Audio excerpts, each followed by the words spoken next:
Who's Maze Hayes? Play like Maze, and I run like Hayes. How you doing? How you doing? Well, you may run like Maze, but you hit like shit.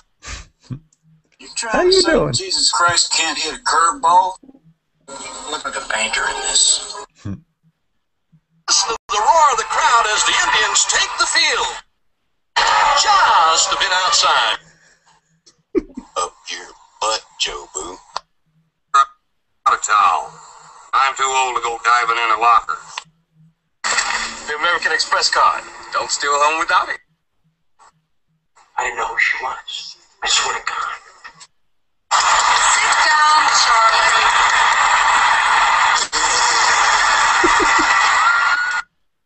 Watch this. Taylor is pointing to the bleachers. He's calling a shot.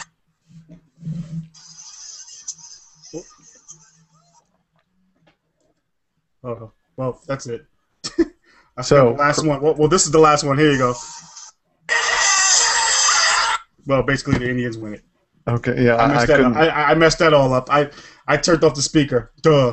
I could hear that better than I could hear that dude from The Bachelor say, "Will you marry me?" to that chick. I only know that because I heard it on the real radio today. Anyway, this is Crossing Streamz number 8. Number 8. 1, 2, 3, 4, 5, 6, 7, 8, and that's it. So, why was 7 scared of 9? Or why was... Yeah, you already messed it up. Anyway, so... Why was 6 scared of 7? Is that what it is? Yeah, because 7, 8, 9. Oh, you just gave the joke away. Booyah! Anyway, so, Crossing Streamz number 8, we have more additional international listeners, Israel and Norway. Hooray! Yeah. Yeah. I hope they can understand us. They speak English there, but they speak it kind of funny. Like in Norway, they speak a little funny. Oh wait, that's Sweden. Where they speak all funny like, hey, furte. I don't know what that means. Wait, that's Swedish. Isn't that Sweden? Yeah, you sound like the Swedish chef. Borky. Anyways. All right, let's start over. Take 2. Take 2. 1, 2, 3, 4, 5, 6, 7, 8. Okay. Episode 8. We are doing Major League. Major League 1, 1989. Major League 1, the original. There can only be one, or 2, or 3. One. Tell me, what's the movie about? All right, Major League. We watched it on Amazon Prime. And this is how they describe it. The new owner of the Cleveland Indians threatens to move the team unless they deliver immediate results. She then fills the roster with has-beens and never-will-be's to guarantee their failure. But the team miraculously rallies together and starts to win. I said that in my Stewie voice. To win. Because win. There's an H in win. Win. Right. Wheaton. So I have to say, this movie has an awesome cast. It does. It's definitely it's not full of has-beens and wannabes. No, as far as actors are concerned. At the time, they were definitely were-bins. Was-bins. Almost has-beens. Teddy Ruxpins. So, Jake Taylor, the catcher, played by Tom Berenger. Mm-hmm. Ricky Vaughn, played by the infamous Charlie Sheen. Duh. Roger Dorn, played by third baseman, played by Corbin Bernstein, who is still active in television. Not that Charlie Sheen isn't, but no, he was. Corbin Bernstein was a shortstop. Well, okay. I always thought he was third base, but maybe it's just the angle that they shot it. Who even played third base? I don't even know who played third base. It wasn't a big focal point. I thought he was third base because. Oh, he was shortstop. Was he? Definitely shortstop. Okay. Margaret Whittington was the owner. She was the ex-stripper, the inheritor of the team. Yep. James Gammon was Lou Brown, who was awesome. Lou Brown was awesome. He sounded a little bit like Tone Loc. The older, much whiter, more hillbilly Tone Loc. That's right. No, it's true. He did. That's all I kept on thinking about. Renee Russo, who looked awesome in this movie. She's hot. Played Lynn Wells, the love interest of Jake Taylor. We'll get to that later. The love interest of mine. And Wesley Snipes Played himself. Was out playing baseball during the day. Played Willie Mays Hayes. Run like what? Plays like Mays, runs like Hayes. That's right. What Hayes did he run like, by the way? You mean that wasn't Grace Jones? Yeah, we had a callback from last week. Wesley Snipes starring in Conan the Destroyer. Grace Jones in Major League. Actually, if you look at the Major League cover of the DVD or the movie poster, whatever, Grace Jones is on the top right-hand corner. So if anybody ever looks at the cover, you'll know what I mean. I'm not sure if you saw it already. Did you see it? I'm looking at it on IMDb, but it's a different one. If you're on IMDb, I'm not on IMDb. Hold on. Wait for it. This is great for the audio listeners. This is great. It's more visual than anything. There you go. I put it in the chat so that you can just click on it. Wow, that's crazy. We have technology. Technology. You know what's funny? If you look at this cover, she's on top. Wait, what? You know what's funny is that it's still the one that I was looking at with the baseball and the mohawk. It's Grace Jones. Oh, I see what you're saying. You're a funny guy. Never mind. Funny guy. That didn't go over so well, and it's definitely not gonna go over audio, but that's fine. If you ever see it, if you ever look at the cover, or if you have the DVD, just take a look at it. Or if you have a computer, which you probably do. Which you probably do if you're listening to the podcast. Anyway, let's get back to what we're talking about. Dennis Haysbert, the president himself, Pedro Serrano. Right. He was president in 24. He got shot in the throat. You know why, right? Because he wasn't in good hands. Well, it's because he was going to be on the unit, and they had to get. That's true. And mayhem could strike at any time. Yeah, it sure did then. And the ever funny Bob Uecker as Harry Doyle, the announcer. He was great in this movie. Oh, he's great. He actually has a whole bunch. Back when, if you remember, those little rectangular square, about 1 inch thick, with roundy things in them. They called them cassette tapes. Mm-hmm. VCR stuff, tapes, whatever. VHS tapes. He actually put out a whole bunch of videotapes. My dad had a couple of them, and they were baseball oriented because he was a baseball announcer. Sure. And they were just. I mean, I was like 12 or 13 at the time, and they were hilarious because they were like bloopers. Not so much bloopers, but it was like just like his comedic take on certain things. Mm-hmm. Like it was like a variety show with one person. You mean you heard a lot of this? Just a bit outside. Yes. So let's get into the movie. Let's. Please. We'll talk about the movie. We always do, from top to bottom, from in to out, from side to side, from front to back, from beginning to end, I guess is the most appropriate way to put it. Mm-hmm. Get into my PBS voice here. The first scene of the movie. We start the movie, we see various shots of Cleveland, and I wish we could have gotten a friend of mine on who used to live in Cleveland. He could have told us all about this, pointed at that, and actually a friend of mine went to school with a guy in Cleveland, from Cleveland. That has nothing to do with this story, so we're just going to move on. Okay. But it does actually, we see those opening scenes, you see the barge, you see this, you see that, then you see the picture of the 1948 World Series champion, and then you see every year that the Indians were potentially doing something, where they got to the pennant, where they won the pennant, where they lost in the series, where they lost in the championships. So basically, it sets up the movie that since 1948, the Cleveland Indians have done jack. Mm-hmm. You see more scenes of the city, and they kept on getting close, but no cigar. Exactly. And so we see scenes of the city, and I had to laugh throughout the entire opening montage, especially the part where there's a nun feeding birds or geese, and she's wearing an Indian's jacket. She was feeding geese on the front yard of the church or whatever, but she had an Indian's jacket on. It just kind of struck me as funny because you don't normally wear stuff like that. Wow, and clearly you didn't watch this movie. That was in the beginning when they were playing the music and everything. Yeah, it wasn't at the end where they were playing the awful ending song. Okay. No, it was when Randy Newman was playing in the beginning. You got a friend in me. So, no, it wasn't that song, was it? No, thankfully not. Okay. So we get in the movie. We see the first major plot point is that the original owner, Donald, whatever his name was, dies, and his wife, who is a retired stripper, becomes the chief of the tribe, as they put it, the new owner.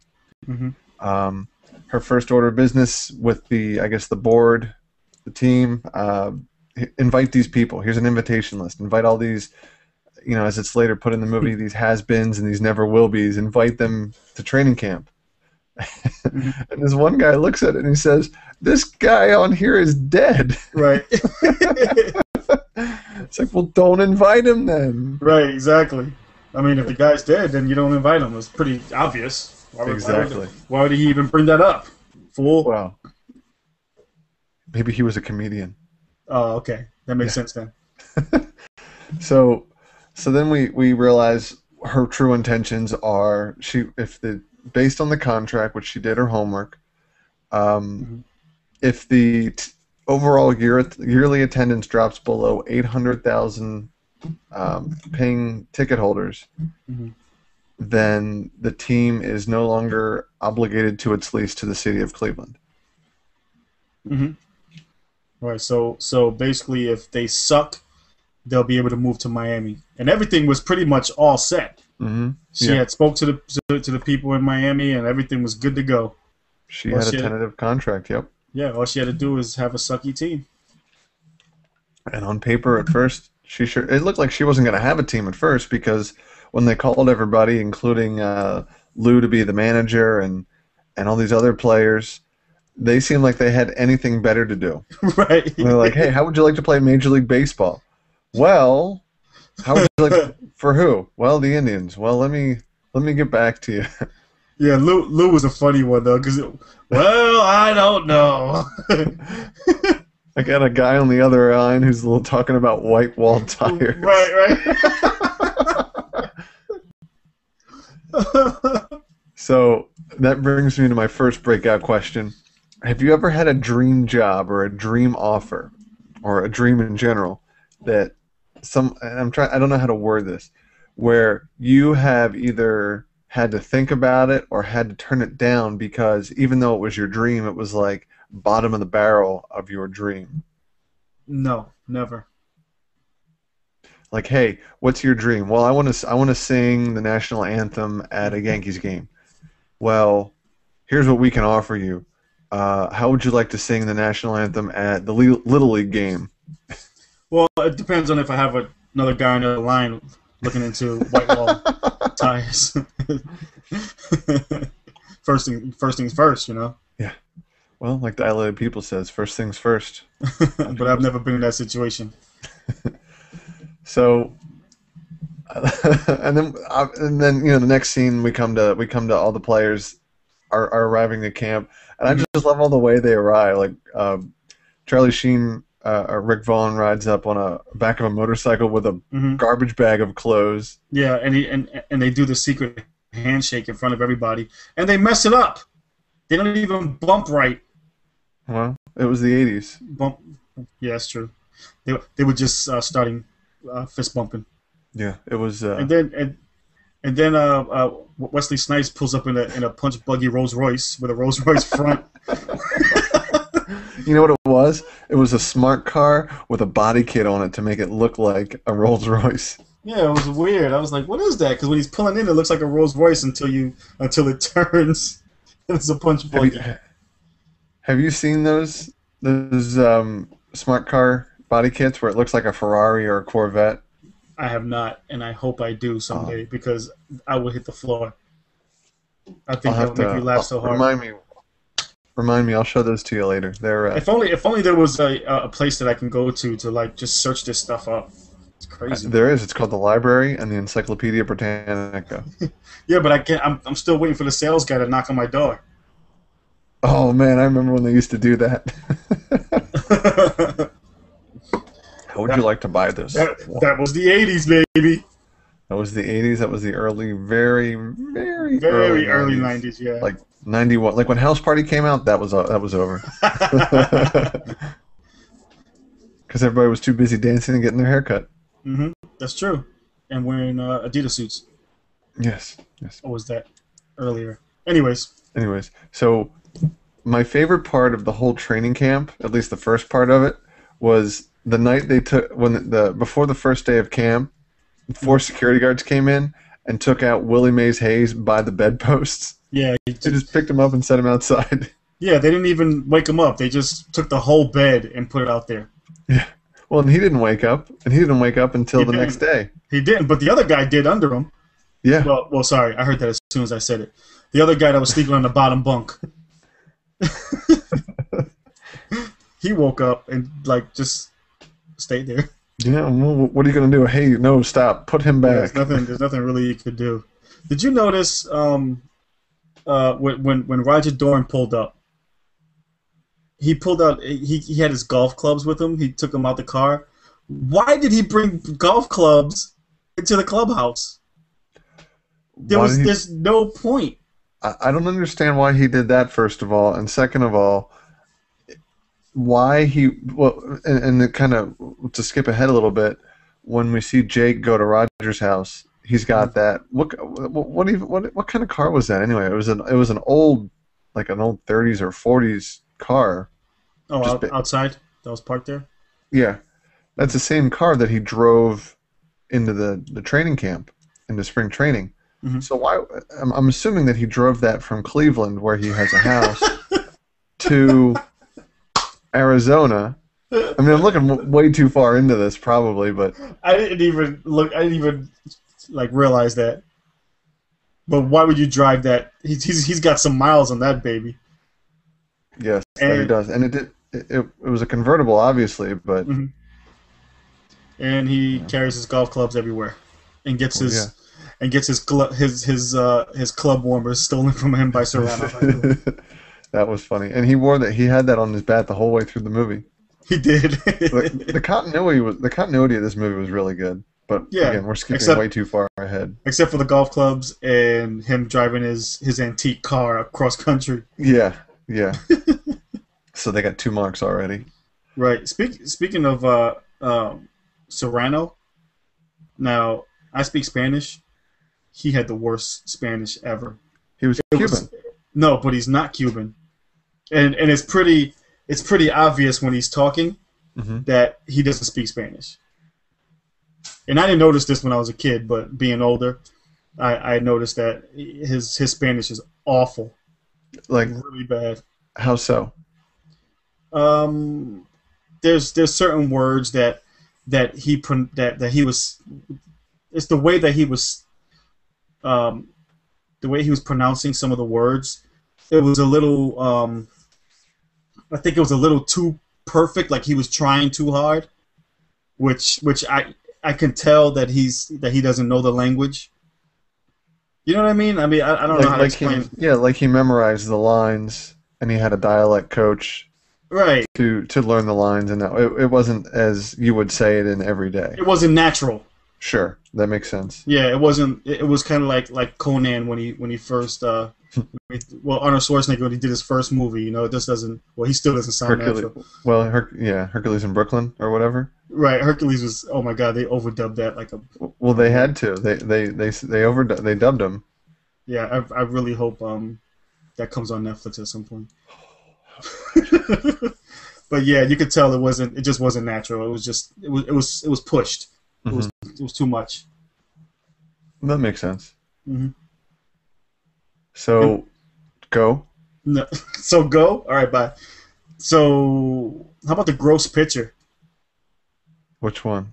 The gross one. I forget. Oh, the dude that Harry was his name? No, was it Harry? Yeah, I think so. Yeah, I think it was Harry. And he Haywood. had No. Yeah, Haywood. I think was it Haywood? Sounds familiar. I know who you're talking about. The old guy. Yeah. Yeah, he wore Vagisil, Vaseline, and Crisco, snot. and he put snot on the ball. He said he puts jalapeno in his nose so his nose could run, and he just puts a little snot on it. He was like Phil Necro. No, Phil Necro was like a dirty pitcher. But like later on, Phil Necro was. Yeah. Hey, he was a Yankee, man. Watch that. Well, he was also a dirty, dirty pitcher. Whatever works. Jalapeno in the nose, baby. I remember watching like a highlights clip. I don't remember what before the strike of '90 was it 4? Yeah, before the strike of '94, I was a huge baseball fan. But of course, I was like Really? 12. Yeah, and I mean, and just recently I got back into watching baseball again. But I watched like a clip show where they had, where they just had like funny stuff and like obviously illegal stuff if they had Phil Necro on, but he was arguing with the umpire about the ball because the ball looked like it was sanded down a little bit, and he put his hands in his pockets and then he pulled his hands up in the air, like I don't know what you're talking about, and you saw the sandpaper fly out of his pocket.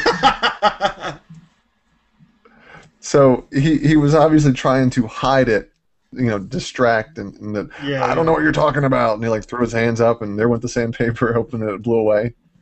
It didn't. It like landed like right beside him. Oh crap! Well, you gotta try to hide things in plain sight sometimes. Didn't work out. It was funny. So training camp was kind of funny. Well, training camp was really funny. They uninvited and reinvited Willie Mays Hayes. Yeah, real quick too. Yeah. As soon as they saw his speed. But I just loved how they, like a running theme throughout the movie, anytime he would hit a ball in the air, he had to do 20 push-ups because he would just do like pop-ups, like infield fly rule pop-ups. Yep. And Dorn had to do 40 sit-ups, which that was just like a one-off, except when he complained about it with his contract. Yeah, and then Lou peed on it.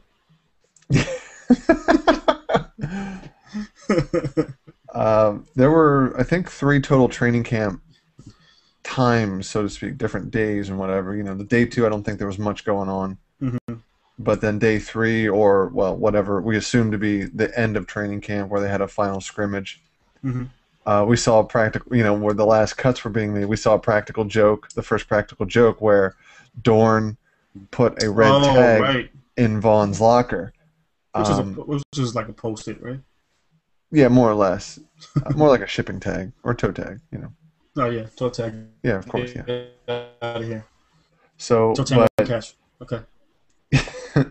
But baseball teams are so well known for practical jokes. Are you familiar with any practical jokes on any level that are just like epic? Like they're like you can't beat it. From like baseball? From like sports teams? Yeah, well, like any sports team. They do. I mean, just one that jumps to my head like right away is the one where they light the person's like the back of their sneaker on fire, the back of their cleat. That's the one that jumps into my head. I mean, there are a ton of them, I'm sure, but that's just the one that I always remember. Well, the pie to the face is always one. That's not really a practical joke. I think to me a practical joke is something that you're not really, you don't see it coming. I'll give you a good one. It was, I think it was 2 years ago. It was the year after the Phillies won the World Series, so it was a couple more than that. It was 2009 or 10. And everybody was in on this except Kyle Kendrick, the one pitcher. He was a rookie. And no, it was his second year. And everybody, including the manager and the GM, were in on it. And they had him come into the manager's office to tell him that he was being traded to the Giants. Ooh. And he's like, okay. He's like, you don't understand. You've been traded to the San Francisco Giants, or the New York Giants? No. Yeah, the New York Giants. the whichever Giants there are in Japan. Oh my God. They had a contract, for the signature and everything. It was obviously fabricated. Yeah. But they had it going on for like, I don't know, they had him going for like 2 hours. It was probably like it made USA Today. It was such a big joke. Wow. Like USA reported on the joke, but I mean, not that he was actually being traded. But I just thought that was really funny. What a relief after those 2 hours, right? Well, he was in the office for 2 hours. Yeah, but that's what I'm saying. Like after they tell you that it's it's just a joke. Like what a relief. Yeah. What a weight lifted. What do you believe after that? True. Very true. So, but getting back to the movie, after this practical joke between Dorn and Vaughn, then we have a subplot, Dorn versus Vaughn, and that runs throughout the entire movie. Dorn versus Vaughn. Yep. Fight! So, then we're back in Cleveland, training camp's over, and we see Jake in his t-shirt, jeans, and suit jacket, which is an awesome Don Johnson outfit, if you ask me. Yep. Steps up and swings at an invisible pitch with an invisible bat and runs the real bases, calling the play-by-play himself. Mm-hmm. And then we see Willie Mays Hayes and Roger Vaughn looking on and wondering when that ball's going to land. Mm-hmm. I thought that was kind of funny. The weird part is when they showed him running the bases and they showed the stands, you don't see Willie Mays Hayes or Vaughn. And then all of a sudden they're there. They probably popped out of they were probably hiding or walking out the clubhouse at that point. Or it could have been like bad editing. Continuity error. That's something that I think that every kid does when they're younger. Any sport. You've done that, right? Whatever sport you played. At the buzzer for basketball, shootouts for hockey, or bases loaded, home run. Penalty kick in soccer. Yeah. Or maybe if you're a pitcher, you got bases loaded, 2 strikes, and you strike the guy out, something. So that would mean that you gave up three bases, or walked 3 people, or hit 3 people, or something. That's okay, though, if you get out of it. You got out of a jam, true. Yeah. Makes you a better pitcher, too, because then you don't get nervous the next time. True. So, throughout the movie, that was the night that they went out to eat, right? Yes, they went out to the theater the restaurant. And really, I guess nice restaurant. Yeah, it was French. I guess the house rules were you had to wear a tie and a jacket. So we see Rick Vaughn wearing a leather jacket with the sleeves cut off and a necktie with. Was he even wearing a shirt underneath? Yeah, it was like a T-shirt or something. I thought that was hilarious. Because he looked, the look on his face, he was so annoyed. He was so annoyed. Angry. Yeah, and then this is what he said. I look like a banker in this. When he said that, I lost it because I'm like, what banker do you know dresses like that for you to say you feel like a banker? Well, your perception of bankers would be wearing a leather jacket with a necktie. Yeah, with no collar shirt under it. Don't forget the hair that he had. It was like... Yeah, the back was all cut up. Why do you feel like a banker? but at this banker's dinner, if you will, at this restaurant, we meet Lynn Wells, Jake's Lost Love, a subplot of the movie, I would say, a running theme. And so he spots her. That's the romance in the movie. He spots her. He's like, "Oh, hey, there's some nice trim." And what a coincidence, right? I love how he positions it. That's my wife with that other guy. And Willie Mays Hayes, does she know that? So, well, she was my... Well, no, she would have been if I didn't mess it up. She would have been, yeah. Yeah, and then Vaughn says, you want me to drag him out of here and kick the shit out of him? And then he just looks at him, and Vaughn just shakes his head like, okay, bad idea. Oh, okay, yes, sorry, did not mean to offend. But, so, she gets a phone, the maitre d' comes over, you have a phone call. And obviously this movie takes place in '89 where it's pre-cell phones, at least pre-cell phones like they are today. I mean, we see Dorn later with a huge phone. He's got a like a front door attached to the side of his face. His phone was that big. It's like Trigger Happy. Did you ever see Trigger Happy TV? No. You remember the old Nokia phone that everybody had? Yeah.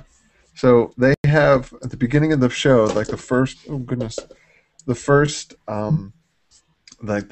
of Trigger Happy TV is they have a huge like a comical prop, one of those, and they make the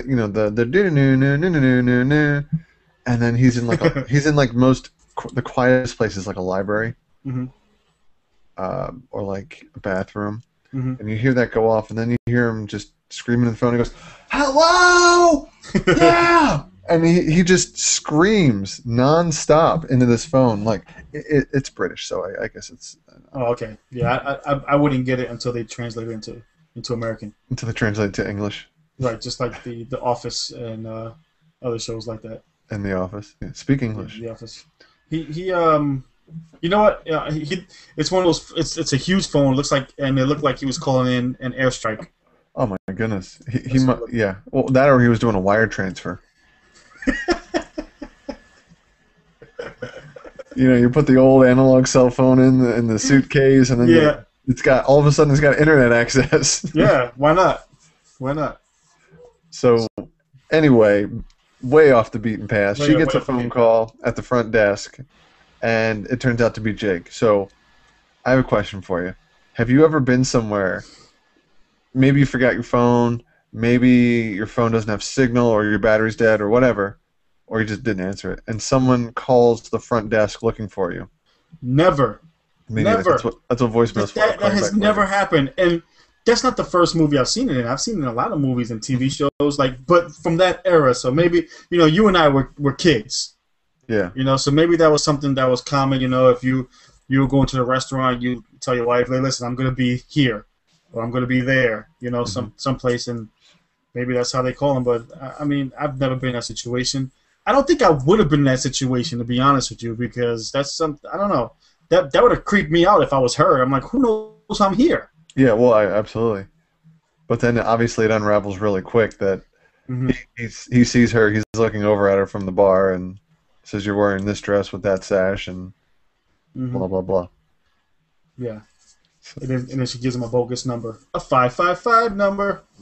Well, they're always bogus, except information. Except information.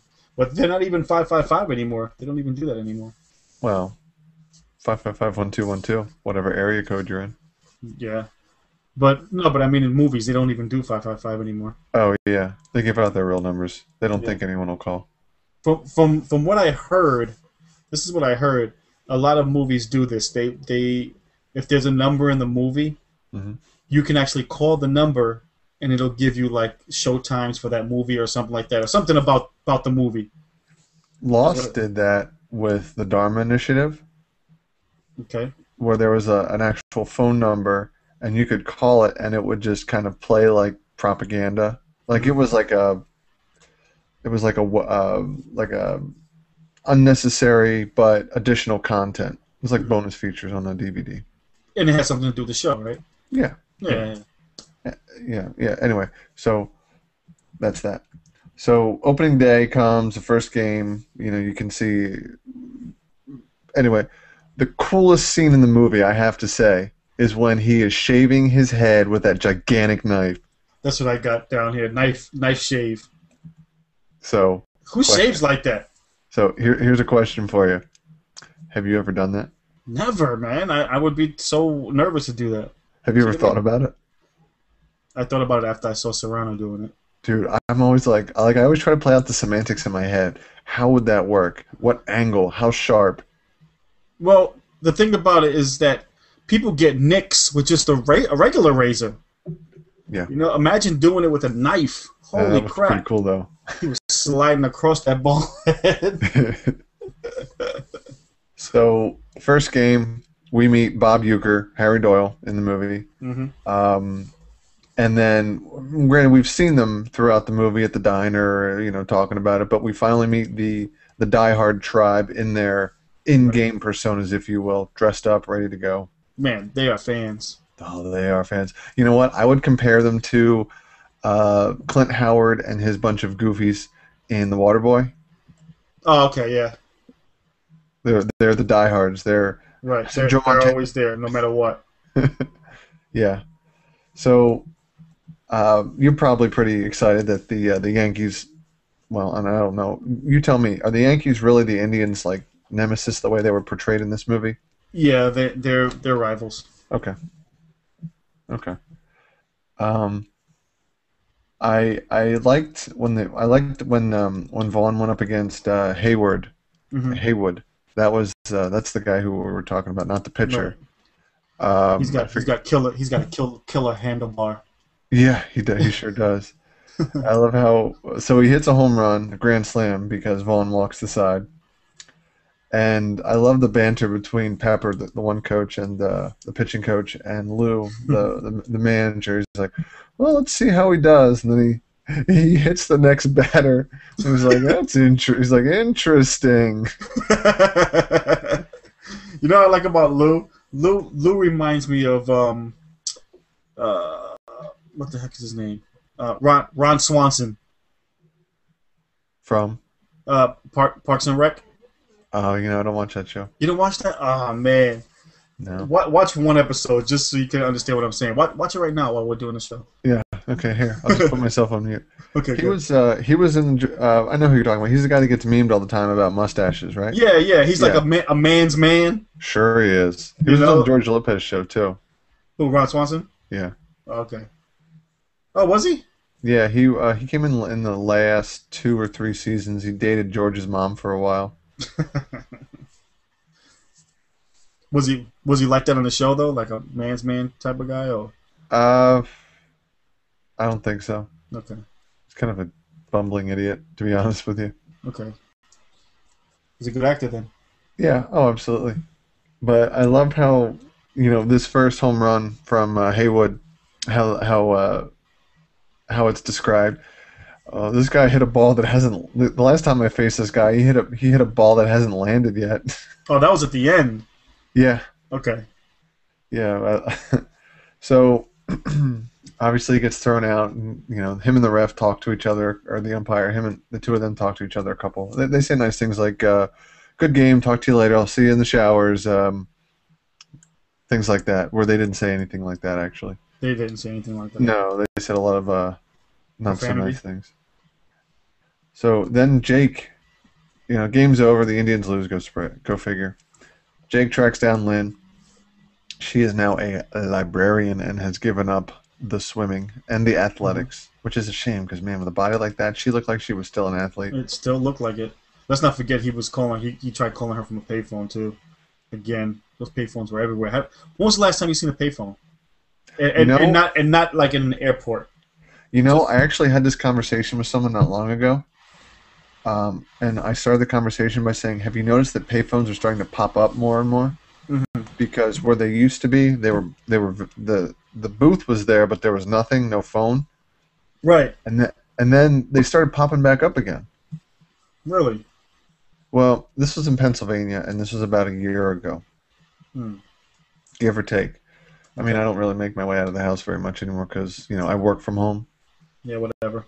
I podcast from home. So yeah, because over here they haven't popped up too much.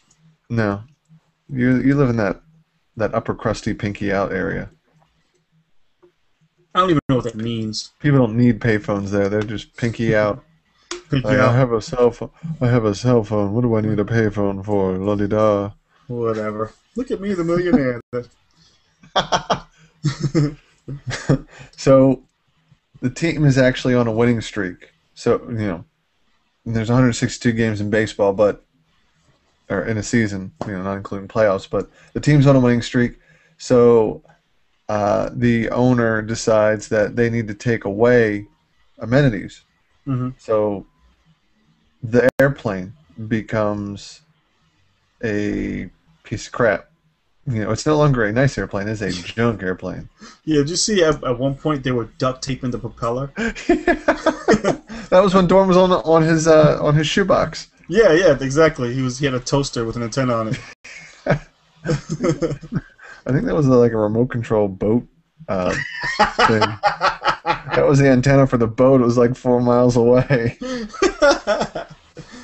But yeah, duct tape fixes anything, man. It even fixes propellers. Sure does. It was funny when they were on the plane, and I don't know why I always laugh at this part, but when Dorn had the little mask on, and he's like looking, he's looking around, but he can't see anything because he has the mask on, but he's just like, he's just so paranoid.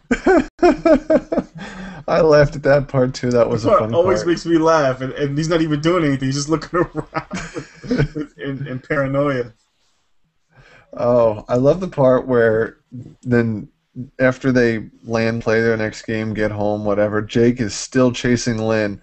He follows her back to her what he thinks is her place. It's her boyfriend's place, and he goes up the elevator, and he just walks right into his crib. Yeah, right into it. I've always wanted to see somebody's apartment that has those things. Well, here's the thing, like it was just general access into the building. Yeah, and it was just general access in the elevator, and you're on the floor is his place. Yeah. That freaked me out because I actually wrote down the notes. I said, so anybody can just come up. Yeah, that was really weird. Because he just walked right in. He didn't even realize he was in the house either at first. It was kind of funny. He just walked in like, yeah, all right, let me go. Well, he did that at her place too. He just when she lived there, when she moved out. I guess nobody has locks. That or he's just a master lock picker dude. Or... he's got skills. But I'm assuming the elevator has a key in it where you have to turn and then push the button. That's what I'm thinking. Maybe. Because also then I was thinking that maybe the guy, the fiance was having a party, so he knew people were coming up. But it seemed like the people that were supposed to be there were already there. Yeah, it wasn't a big dinner party either. Right, because nobody else showed up. Yeah. It was an old dude and a young dude. That young guy looked like a goofy Rusty Wallace. Rusty Wallace. He's a NASCAR driver. Oh, okay. I wouldn't know who that is. No, but he looks a lot like him. Now tell me something. If you were the fiance and he showed up and he was talking about, I'm thinking about having kids someday, yeah, Olympic swimmers or whatever, obviously talking about Rene Russo, how would you take that? It became very awkward, and he made it even more awkward by asking him what he was going to do after baseball, and in that conversation as he was walking out, definitely made it very awkward. I love his retort at the end, which we can't repeat here. Why is it the F word? No, he tells him to go suck one, pretty much. Suck an egg. It's like, stay away from her, and he says, suck an egg. More or less, but he's referring to his own. His own egg, okay. Suck my egg. But yeah, that dinner party was very awkward. When he got there, he just sat down. He's like, "Hey."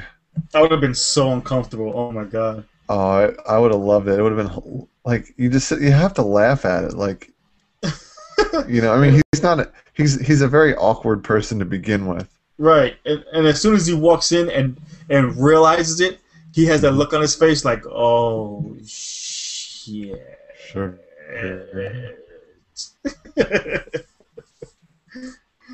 Like he just wanted to disappear right there. Yeah, well, which is why he didn't stick around very long. I don't blame him. Took off. He did have a beard, though, so that was good. Yeah, well, half, but at any rate, yeah. You got something out the deal. Yeah. So the next scene, they realize that Vaughn can't see. So he gets fancy old man glasses, and I love the back and forth. He's like, "Well, just remember, looking good isn't the best thing. Seeing's the most important thing." And Willie Mays Hayes says, "I don't think it's that important." Yeah, he's got like Tiger Beat. Like if Tiger Beat wore glasses, that's what I would picture them to look like. They were red, right? They were like red, like tiger stripe. Yeah, he looked like Sally Jesse Raphael. That's exactly what they look like. Well, what I was wondering too? Did Jake save any money?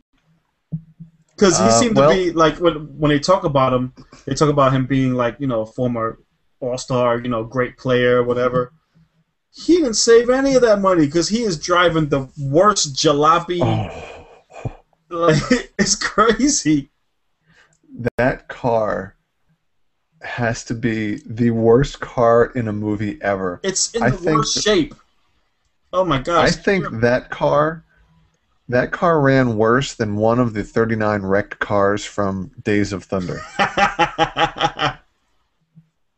Agreed.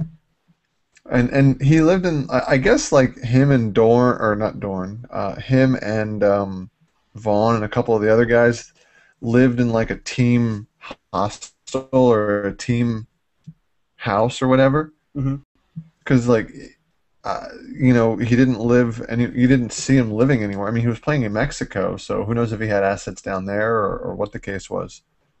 They never really addressed it, but yeah, man, he was living the low life. Right. Yeah, the rough life. He was right. Yeah, you're telling me.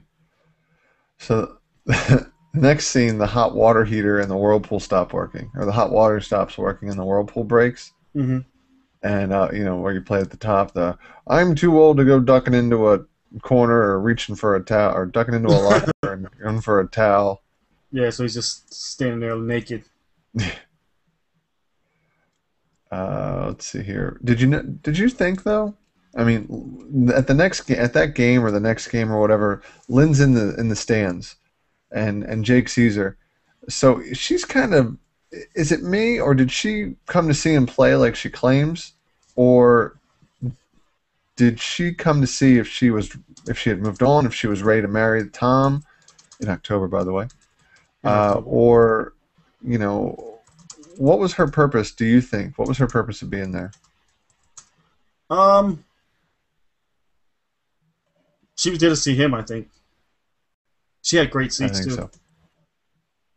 They were probably cheap seats. Wonder how she got those. Yeah, well, they were for the Indians. Right. So that's when he follows her home, like to her house. Yeah, and he in takes, the Indian buggy. He takes the bullpen car. That thing cracks me up all the time. Like, either she had to live right down the road, because that thing runs on electric, doubtful, or it has about a gallon of gas in it, because it's a golf cart. Right. So it's a funny looking golf cart. She didn't notice that was following her. That thing's got headlights on it. And it's a ball. It was a big ball. Man, that thing was great. I want one of those. I want to hook up a golf cart. I would love that. I would love that. I would drive that everywhere. Yeah, dude. I would drive that thing downtown Charlotte. Though. It doesn't go fast enough. I don't know how she didn't leave him in the dust. I'd ride that thing all over the highway. Interstate 85, watch out. Back that traffic up. Yeah, pretty much. That's what would happen. I'd be in the HOV lane. Hove. H to the V. OV. Whatever. That's the carpool lane. Yeah, I know. That's what they call it here. So yeah, I put something in the chat for you just in case you didn't see it. Oh. Did you notice that janitor was one of the people complaining? He was like one of the grounds guys. I don't know if you ever watched Scrubs. No, not too much. Darn it. Those two guys, they were brothers though. Who? In real life, the groundskeeper guys, they were great. They just they're crappy. They're crappy. They're not as crappy. They're still crappy. Yeah. and the Chinese groundskeeper guys. They were saying like the same things, but in Chinese, basically. Yeah.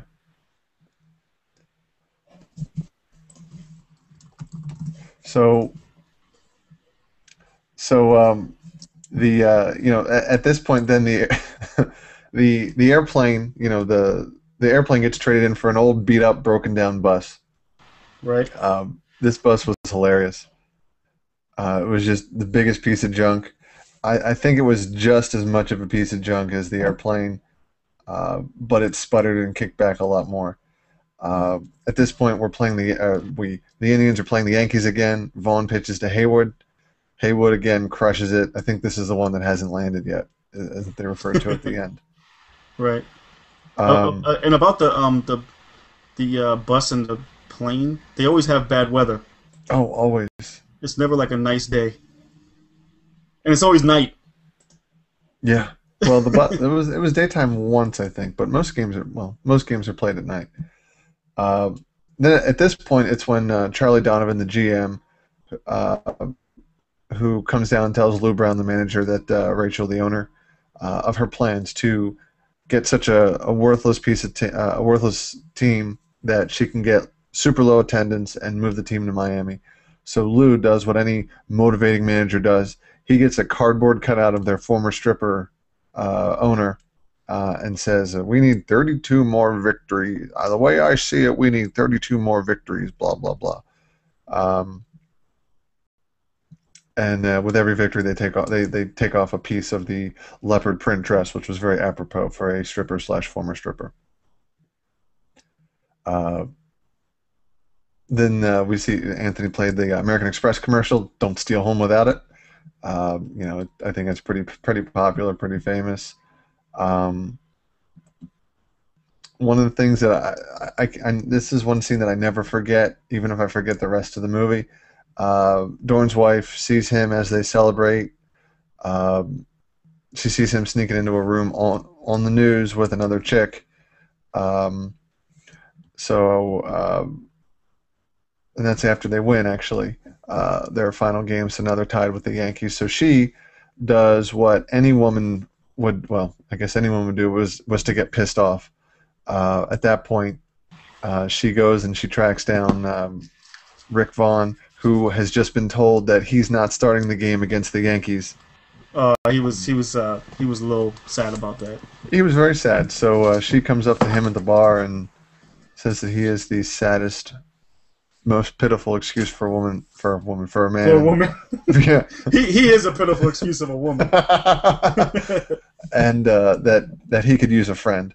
So he does the very famous, very overdone, very overused at this point. Check, please. Yeah, exactly. She was hot too. Oh yeah. She was working it out. Yeah. So then Jake sees her leave, and before the game, she tells Roger what happened, and Jake tells Rick to get onto the field as soon as possible, and then all hell breaks loose. Serrano wants to sacrifice a live chicken, so they get him a bucket of KFC. KFC, baby, works every time. Man, that was hilarious. Good. And he didn't even argue with it. He just took it. I think he ate it. Then I love the comment later, Willie Mays Hayes, where they were either behind or something. Should have got a live chicken. Oh yeah, he had 2 strikes or something. He was getting ready to strike out. We should have got a live chicken. Yeah, but I'm sorry. What were you gonna say? No, go ahead. I thought that the filming of this game was really good. I mean, the other ones were really good too, but the filming of the baseball games as well as the play improved on the part of the Indians throughout the whole movie. Mm-hmm. It was like a progression type thing. Yeah. There's a lot more teamwork. There's a lot more play. What I didn't like? I'm sorry. Go ahead, because you're talking about something different. Go ahead. No. I was just kind of rambling. What I didn't like? Now I'm a Yankee fan, and I've been to Yankee Stadium, and I watch Yankee games. So they were in Yankee Stadium, weren't they? No, they were in Cleveland. Well, technically, they were in Milwaukee. Well, that's where they filmed the movie. Yeah, but they're supposed to be in Cleveland. Yeah, it's supposed to be Cleveland Stadium. Now, anywhere the Yankees go, because I guess this logic still works. Anywhere that the Yankees go, like when they're on the road, whatever stadium they're going to, they sell out. You know, it's kind of like when Jordan was playing with Chicago, wherever they went, people, you know, they always sold out unless they went to the Garden. The Garden's always sold out, whatever. But the whole upper deck, and mind you, this is the playoffs too. You know what I'm saying? It's not the World Series, but it's the game before the World Series.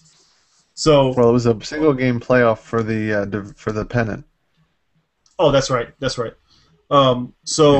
World Series would definitely have been sold out. So this game would be too. So the whole upper deck was empty. Maybe they were reserved for nobody. Yeah, who knows? So I put in my notes they needed more extras.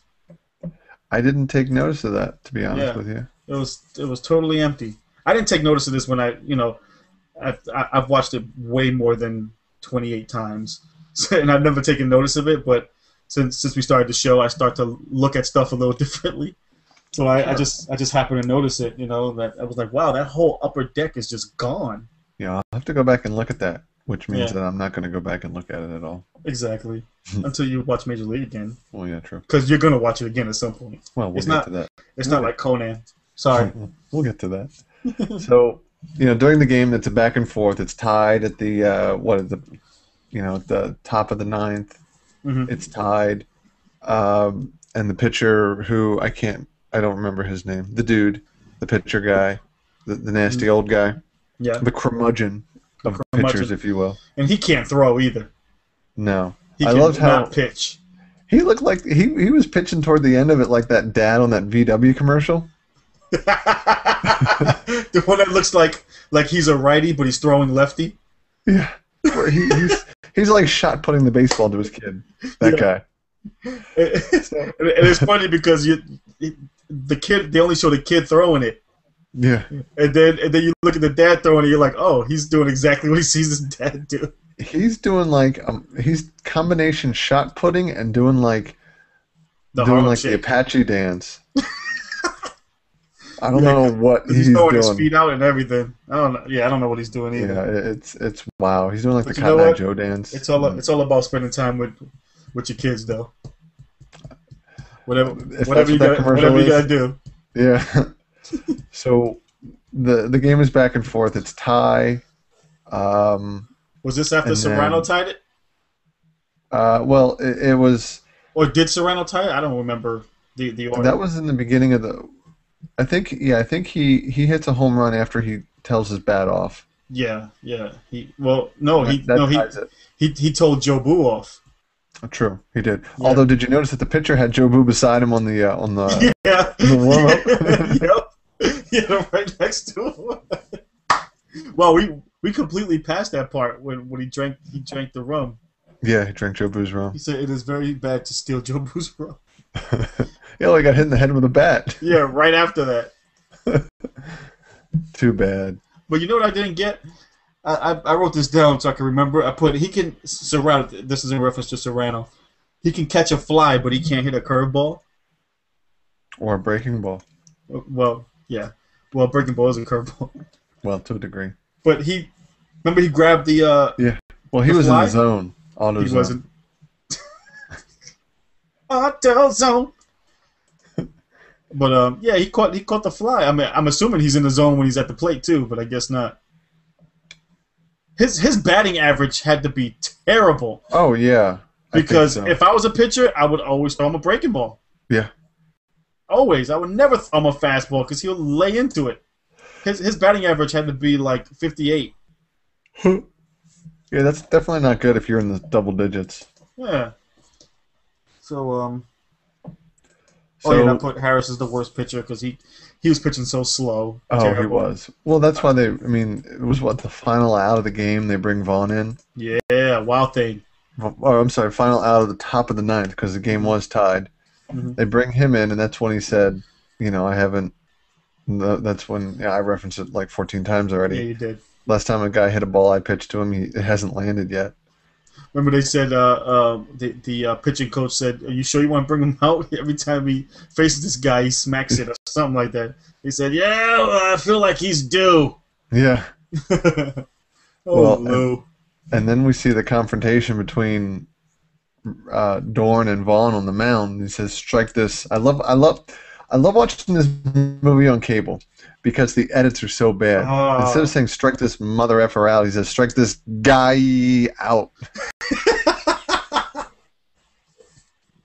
They don't even say "strike this." They don't cut it to something that would be comparable, like "strike this frickin' guy out" or "strike this bad guy out" or anything like that.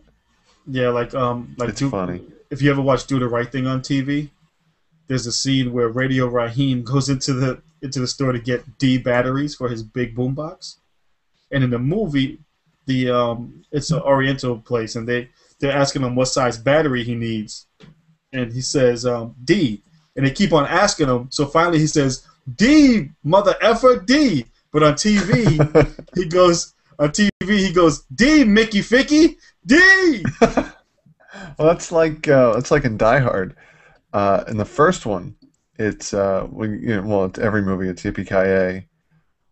They don't just cut it off at that. In the first Die Hard, they edit it as Yippee-ki-yay, Mr. Falcon.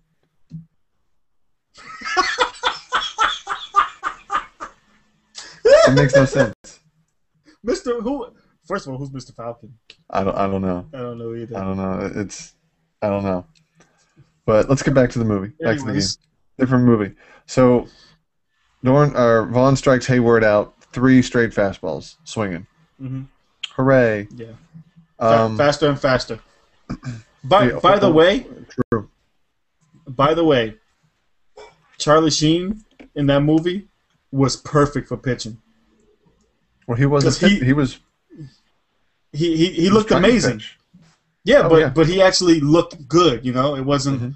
You can tell he's done like maybe some type of little league or whatever, or maybe still was played or whatever have you. But you can tell he actually knew how to pitch. Mm-hmm.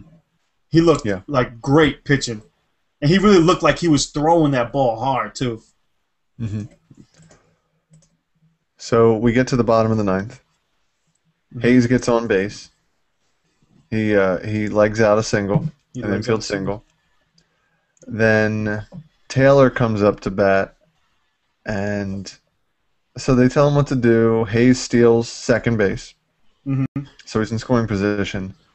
And then I love sign calling in baseball because there's so many. There's indicators where it's, if you touch, everything up until the point where I point to my right eye is no good. And then once I do this and I do the sign again, then everything's active. The first thing I call is active. The last thing I call is active.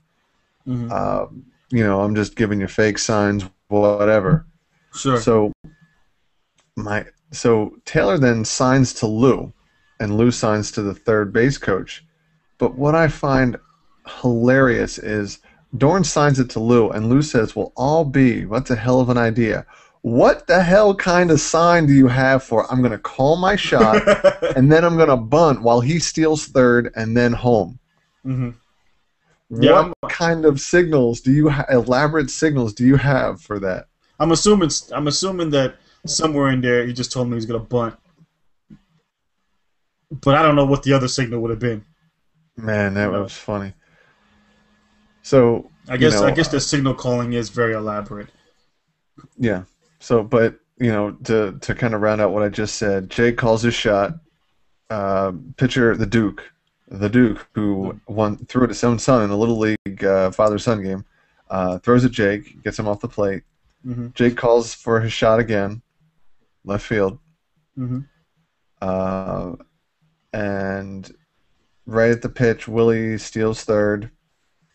And then he bunts. He's coming around home. And then everything slows down. Yeah, like at the end of Rookie of the Year. Yeah. Oh, I love that. So the third baseman's like, "Oh, snap," because he was playing back. He wasn't expecting him to bunt it. He had a really genuine look of surprise on his face too. I think he just crapped his pants at that point. Yeah. But he's like, "Oh no!" So he comes up, gets it, throws it to first to get the force out because there were 2 outs. And Jake legs it out somehow with bad knees. And you can tell he's like in pain the whole time. From the moment he left home plate, he was in pain. Yeah, he was not feeling it. Running to first. Oh, it was terrible. And Hayes comes around, beats the throw to home. Indians win. Jake sees Lynn in the stands. Ain't no ring on that finger. He must got 20/20 vision too, because he was able to spot her and spot that there was no ring on her finger. Yeah. And there's no security there either, apparently, because everybody came on the field. Well, that happens when anybody wins a major. Not anymore, but not that level. Yeah, well, that's true. Maybe World Series or something, but true. Just to be the top of the division, come on. Yeah, good point. Cut that out. That's a good point. So, seeing the movie, before we get to about what you thought of the movie, right? Did you last breakout question? Did you ever play Little League baseball or high school, college, junior high, baseball? I did play baseball. I played first base. What level? I played Little League. Yeah. Yeah, I played. But in my defense, I played in Puerto Rico. And those guys, I don't know, they were the same age as me, but they used to throw like 20-year-olds. They were amazing. And I was always scared because I was at first base. So I was always scared when there was like a grounder and they were getting ready to throw it to me because they would whip it or whip it. Whip it. But yeah, they would whip it right at me, man. Oh my God, I used to be like just scared, just stand there like, come on, baby, get in the glove. Yeah, smell the glove. Smell the glove. That's yeah, I know what you mean. Like I played catcher. Oh, and that's even worse. Well, how'd you play catcher, dude? You're kind of tall. Well, it depends on when you played. Yeah, I played till like I was 12 or 13. Okay. So I mean, I wasn't this mountain of a man that you see before you. But yeah, I don't know. I think I was a little shorter. I don't remember. Mm-hmm. But I mean, everybody else was too, so it didn't really make a bit of difference. Right. That's tough too. Yeah. Too, being catcher, because I never wanted to be catcher because I always felt like I was gonna get hit with the bat. I got hit with the bat once, but it was just on the hand. I was too far forward when catching, and the batter swung and he hit the back of my glove. You know, where there's no padding. Right. Where there's just but he a hit little bit of leather. Well, he hit the very top of it. Oh, okay. So it didn't hit my hand, and I was like about a mile behind the batter every time after that. It's like I'm gonna go ahead and stand back here against the fence because they had those chain link fence backstops. Yeah. You were standing behind the umpire. Yeah. You put your glove in between his legs. Yeah. Like, hey, can you throw this back to him, please? That was in Major League 2, by the way. That's right. Hey. Yeah, it was. You look up to the umpire and say, hey, listen, if first base goes for second, just throw it. Just chuck it to second. So, after watching the movie, what did you think? What would you rate it? Well, using our scale. Well, I told you a little bit about how I felt about this movie before we actually, well, not before we picked it, but when we talked about picking this movie. I feel like this movie just holds up no matter when you watch it, and it's one of those movies that, damn it, I would watch it again right after I watched it. Because it's a good movie. It has a great cast. It's got great moments. It's got lines in it that you just remember. Mm-hmm. Like when you hear it, when you hear certain lines like "just a bit outside," it takes you back. It takes you back to that time and when you actually watched it for the first time.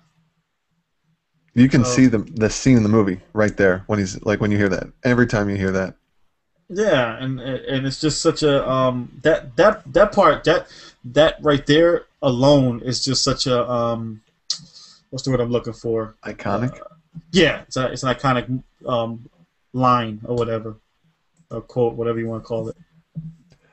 I would agree with you on almost every single level. This movie, I would watch this movie again right after watching it, just because it's it's so funny. I almost thought about watching it. I didn't watch it until I watched it yesterday, just because I've been busy with work and junk. But I thought about watching it over the weekend and then watching it again last night, or watching it Monday and then watching it again Tuesday, just because it is a good movie. And I think the last time I watched it, like the last few times I've watched it, was on cable. And I didn't realize how dirty and vulgar this movie was. Like I was saying, strike this guy out. Yeah. It's like, yeah, boy. Yeah, boy.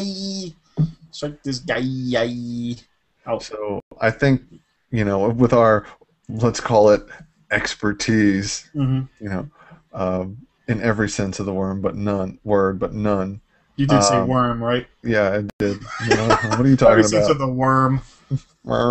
Anyway, so this movie definitely holds up. This movie will hold up again when we watch it a couple episodes from now. Yeah, Major League again on episode 25. Oh, watching that movie again, yeah.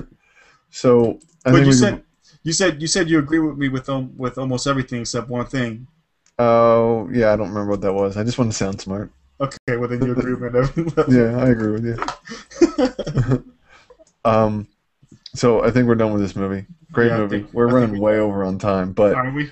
Yeah. Oh my God. We've been BSing for about. What the hell? Yeah, we're like 10 minutes over. Anyway, it doesn't matter because we're done talking about Major League. Next week, next Wednesday, or whenever you put this podcast up, we will be watching the 1980 cult classic. Is it a cult classic? I have no idea. Let's just call it the 1980 It Existed movie. Right. It happened. What, insert status? Yeah. 1980, someone paid for it to be filmed, and then somebody else distributed it. For our viewing pleasure. Yeah, just ours, because I don't think anybody else wants to watch it. Yeah. But the cover looks awesome. The cover does look awesome, and Chuck Norris is in it, so how can you go wrong with that? Yeah. Hopefully his shirt stays on because, man, when he hopefully not. Wait, Bruce Lee. Yeah, I don't need to see no friggin' bear on someone's chest. It was a red bear too, right? Wasn't it? It was gross. Anyway, enough build up because I think it's starting to turn people off. It is.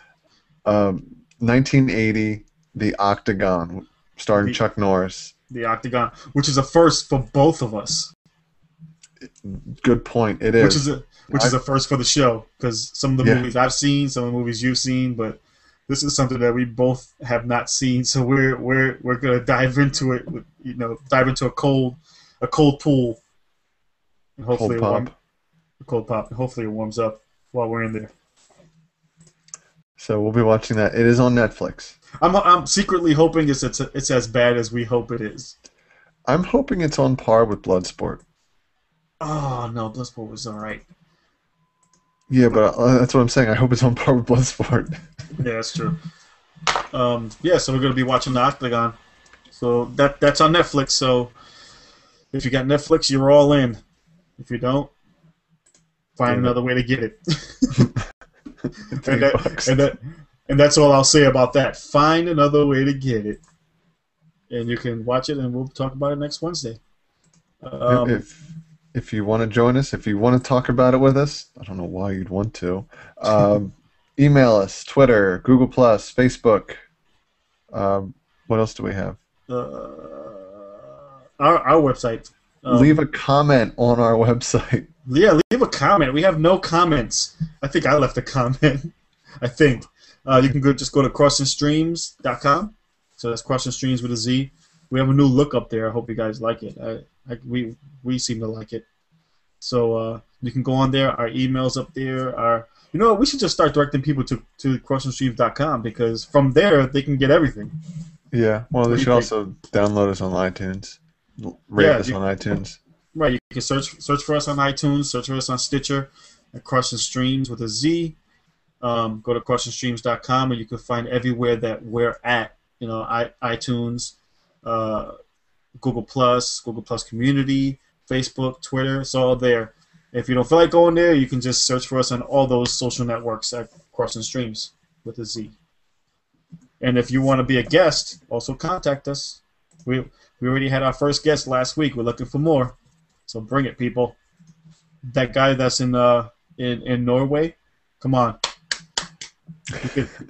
We can use you. Yeah, set my accent straight, because clearly it was way off. It was way off. Well, you know what? I wouldn't know if it was way off or not. It sounded good to me. And if you live in Sweden and you want to corroborate my Swedish accent, please don't. Please don't. But please do.